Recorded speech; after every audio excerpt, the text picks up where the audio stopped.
Before Jeff Bezos became one of the richest people in history, he was just another employee with a high-paying job on Wall Street. He had everything most people spend their lives chasing: a prestigious career, a comfortable salary, a clear future. Then he did something that shocked almost everyone around him. He quit. He walked away from security to pursue an idea that had only a small chance of succeeding. Friends questioned him. Investors doubted him. Experts believed his company would fail. For years, Amazon lost money while critics laughed. But Jeff Bezos wasn't trying to build the next successful bookstore. He was trying to reinvent how the world shopped forever. This is Always Fail Forward. Today, we tell the story of Jeff Bezos, the man who left certainty behind to build one of the most valuable companies ever created. Jeffrey Preston Bezos was born in Albuquerque, New Mexico in 1964. His biological father left when Jeff was still an infant. Soon after, his mother married Miguel Bezos, a Cuban immigrant who legally adopted Jeff and gave him the family name he carries today. Miguel arrived in America with almost nothing. He spoke little English and came searching for opportunity. His work ethic became one of Jeff's earliest examples of determination. As a child, Jeff was fascinated by how things worked. He spent countless hours taking apart toys, building inventions, and conducting science experiments. Sometimes his curiosity got him into trouble. One story often shared is how he dismantled his crib with a screwdriver because he wanted a real bed. Even at a young age, Jeff wasn't satisfied with accepting the way things were. He wanted to improve them. His grandparents also played a huge role in his life. During summers on their Texas ranch, Jeff learned how to repair machinery, solve problems, and think independently. There was no calling someone else to fix things. You figured it out yourself. That mindset would stay with him for the rest of his life. In high school, Jeff excelled academically.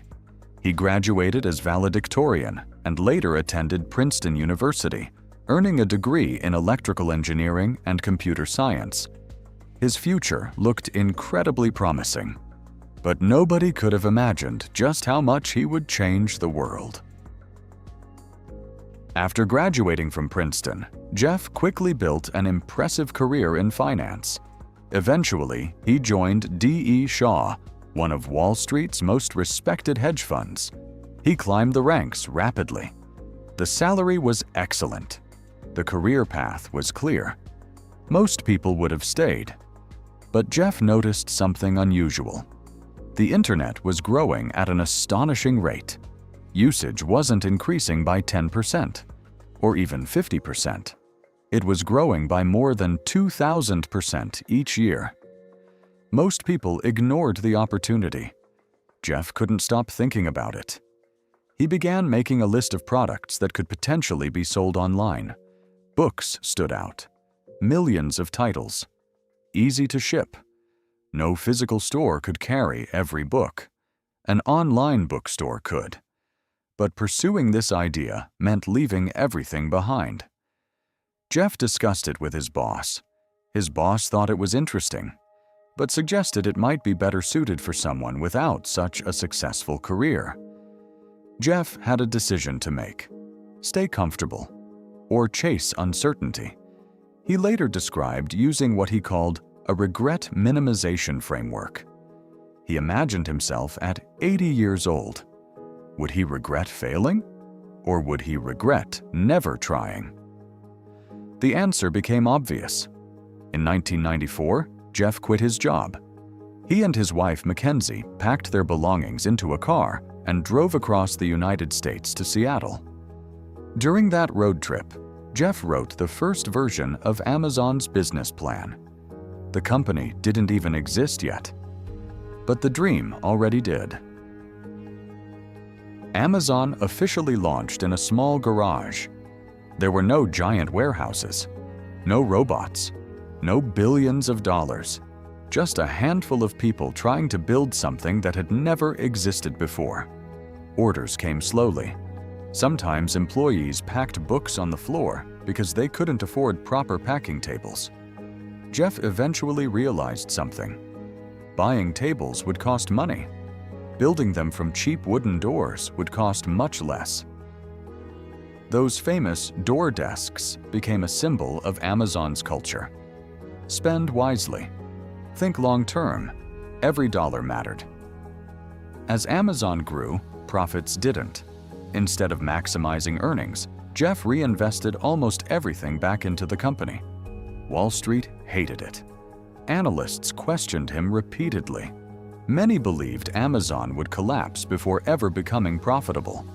Then came the dot-com crash. Hundreds of internet companies disappeared almost overnight. Amazon's stock lost nearly 95% of its value. Many investors assumed it was finished. The media openly questioned whether Amazon would survive. Jeff refused to panic. Instead of focusing on the falling stock price, he focused on customers. He believed markets could fluctuate. Customer trust was permanent. That philosophy became Amazon's greatest competitive advantage. While competitors disappeared, Amazon kept building. What started as an online bookstore slowly became something much larger. Amazon expanded into electronics, clothing, groceries, streaming, artificial intelligence, cloud computing. One of Jeff's boldest decisions was launching Amazon Web Services, better known as AWS. At the time, many people didn't understand why an online retailer wanted to rent computing power to other businesses. Years later, AWS became one of the most profitable businesses in the entire company. It quietly powered thousands of startups, major corporations, government agencies, and countless websites people use every day. Jeff encouraged experimentation. He often reminded employees that if you want big wins, you have to be willing to accept big failures. Some Amazon products failed spectacularly. The Fire Phone became one of the company's biggest disappointments, but those failures didn't stop innovation. Instead, Amazon kept experimenting. Alexa, Kindle, Prime, OWS. Each new idea carried risk. Each success changed the industry. Jeff wasn't trying to avoid mistakes. He was trying to make enough bold decisions that a few would transform the future. As Amazon became one of the world's largest companies, Jeff's ambitions continued to grow. In 2000, he founded Blue Origin.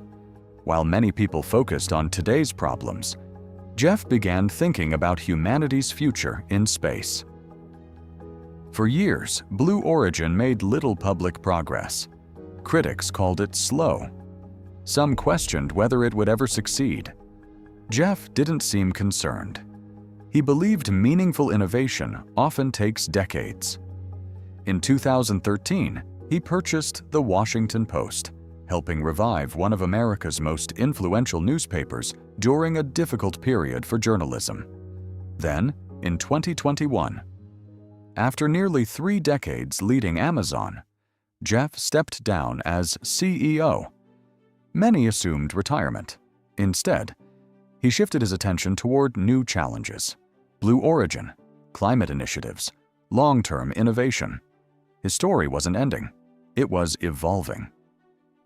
Whether people admire him or criticize him, one thing is undeniable. Jeff Bezos fundamentally changed how billions of people shop, read, consume entertainment, and use technology. And it all started because one man was willing to leave a comfortable job to chase an uncertain dream. Jeff Bezos didn't succeed because every decision worked. Many didn't. He succeeded because he accepted failure as part of building something extraordinary.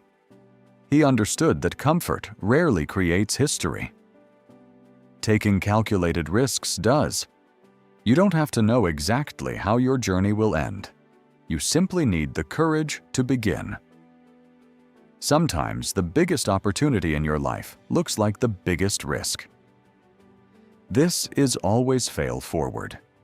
If Jeff Bezos' story inspired you to bet on yourself, embrace uncertainty, and keep building despite setbacks, remember, every great success begins with someone willing to risk failure. Subscribe to Always Fail Forward for more stories of resilience, ambition, and the people who turned failure into extraordinary success.